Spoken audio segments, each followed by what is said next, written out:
بسم اللہ الرحمن الرحیم۔ پڑھنے کے لیے پاس اتنے پیسے نہیں تھے، اس لیے زمین فروخت کر کے پڑھا، فوراً سے پی ایچ ڈی کر لی۔ واپس کابل آیا، سوچ رہا تھا اتنا سارا پڑھ لیا ہے، اب تو صدر کے بعد سب سے بڑی کرسی مجھے ملے گی۔ کافی عرصہ نوکری کے لیے دفتروں کی خاک چھانی، نوکری نہیں ملی۔ کچھ تو کرنا تھا، اس لیے ایک کار سروس اسٹیشن کھولا۔ رشتہ داروں نے خوب مذاق اڑایا، مگر میں اپنے آپ کو اور گھر والوں کو تسلی دیتا رہا کہ سب بہتر ہو جائے گا۔ سروس اسٹیشن بہت خستہ حال تھا، شیشوں کی بجائے پلاسٹک کا سہارا لیا۔ کابل کی یک بستہ اور تیز و تند ہوائیں آئے روز پلاسٹک اڑا لے جاتے اور مجھے ہر روز نئے پلاسٹک خریدنے پڑتے۔ چاچا زاد بھائیوں کو میرے نئے کام سے کافی راحت محسوس ہوتی تھی۔ آئے روز خوبصورت کاریں لاتے اور مجھ سے دھلاتے تھے۔ اگرچہ میرے ساتھ اور بھی لوگ کام کرتے تھے، مگر ان کی کاریں ہمیشہ میں خود صاف کرتا تھا۔ سخت سردی کا موسم تھا، کابل کی یک بستہ ہوائیں جسم کے آر پار گزرتی تھیں۔ میں پلاسٹک والی کھڑکی سے باہر کا منظر دیکھ رہا تھا۔ چاچا زاد آئے، گاڑی کھڑی کی اور صفائی کا کہا۔ میں نے دیکھا گاڑی اندر سے پوری طرح گوبر گھاس سے بھری پڑی ہے۔ خدا جانے، مگر میرا گمان یہ تھا کہ انہوں نے بے خود ہی جان بوجھ کے گندی کی ہے تاکہ میں صاف کروں اور وہ دیکھ کر سکون پائیں۔ میرے ساتھ کام کرنے والے گاڑی کی طرف لپکے۔ میں نے انہیں منع کیا، مطلب یہ تھا کہ اب چاچا زاد بھائی ہیں، وہ تو صرف اس لیے آئے ہیں کہ مجھے صفائی کرتے ہوئے دیکھیں۔ میں نے بھائی کو بٹھایا اور ان کے لیے چائے کا آرڈر دیا اور خود گاڑی کی واش کرنے لگا۔ کام بہت سخت تھا، میری آنکھیں بھر آئیں، مگر کام کرتا رہا اور ان کی گندی گاڑی صاف کی۔ چاچا زاد بھائی چائے کا کپ ہاتھ میں پکڑے باہر آئے اور کہا، اچھی طرح صاف کرنا۔ اگر سچ پوچھے تو یہ بہت ہی کٹھن حالت تھی، مگر میں نہیں چاہتا تھا کہ بھائی کی امیدوں پر پانی پھیروں۔ کار اچھی طرح دھوئی۔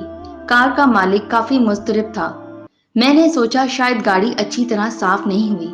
میں نے پوچھا، بھائی کیا بات ہے، آپ اتنے پریشان کیوں؟ انہوں نے کہا، میں طالب علم ہوں اور میرا امتحان ہے۔ عجیب بات یہ تھی کہ وہ معاشیات کا طالب علم تھا اور دوسری طرف میں نے معاشیات میں پی ایچ ڈی کر رکھی تھی۔ میں نے پوچھا، کس مضمون کا پرچہ ہے؟ انہوں نے کہا، اکاؤنٹنگ۔ میں نے کہا، تم سامنے اس روم میں جاؤ، میں آتا ہوں۔ میں نے انہیں 6 ماہ کا سبق 15 منٹ میں سمجھا دیا۔ کہا، وہ گاڑی آپ نے دھوئی ہے؟ میں نے کہا، ہاں جی، زندگی ہے، کام تو کرنا ہے نا۔ میں نے انہیں اپنی پڑھائی کے بارے میں بتایا۔ وہ حیران تھا۔ اب وہ ضد کرنے لگا کہ آپ میرے ساتھ چلیں۔ ہماری یونیورسٹی کے وی سی میرے دوست ہیں، میں ان سے بات کرتا ہوں، وہ آپ کو ضرور نوکری دے گا۔ میں ان کے ساتھ چلنے لگا تو انہوں نے میرے میلے کچلے کپڑے دیکھ کر استفسار کیا، کوئی اور کپڑے نہیں ہیں آپ کے پاس؟ میں نے کہا، نہیں، مجھے پتا ہے کہ نوکری کسی نے دینی نہیں، یہ تو بس آپ ضد کر رہے ہیں، اس لیے تمہارے ساتھ جانے لگا ہوں۔ گیلے کپڑے زیب تن کیے ہوئے میں وی سی آفس کے ایک کونے میں کھڑا ہو گیا۔ آفس میں قیمتی فرنیچر رکھا ہوا تھا، مگر میرا دل نہیں کر رہا تھا کہ اس پر بیٹھوں۔ وی سی مجھے مستری سمجھا۔ میں نے ایک کپڑا لیا، صوفے پر رکھا اور بیٹھ گیا۔ طالب علم نے میری کہانی انہیں سنائی۔ انہیں نے تمسخرانہ نظروں سے مجھے گھورا۔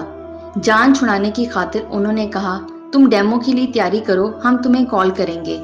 میں نے کہا، میں ابھی بھی ڈیمو کے لیے تیار ہوں۔ انہیں میرا یہ انداز اچھا نہیں لگا، مگر پھر بھی انہوں نے فون اٹھایا، سب ٹیچرز کو اس کلاس روم میں بلاؤ، کہو ڈیمو ہے۔ انہوں نے مجھے ایک مارکر پکڑایا، میں نے 2 مارکر اور مانگے۔ کلاس پوری طرح بھری تھی۔ میں نے سلام کیا۔ میرے کپڑے دیکھ کر تمام طلبہ مسکرا رہے تھے۔ حکم ہوا، آپ ڈیمو شروع کریں۔ میں نے کہا، کس موضوع پر لیکچر دوں؟ کہا، آپ کی مرضی۔ میں نے معاشیات کے 10 موضوعات بورڈ پر لکھے۔ میری خوبصورت لکھائی بورڈ پر کافی بھلی دکھائی دے رہی تھی۔ میں نے کہا، اس میں سے کون سا موضوع پر بات کروں؟ انہوں نے دوسرے نمبر والا ٹاپک۔ میں نے اس موضوع کو مزید کلاسیفائی کیا، پھر ان کی طرف دیکھ کر کہا، اب میں ان میں سے کون سا موضوع ٹھیک رہے گا؟ پورا بورڈ بھر دیا۔ 2 ساتھ جڑے ہوئے بورڈ بھر گئے۔ اچانک تالیاں بجنے لگیں۔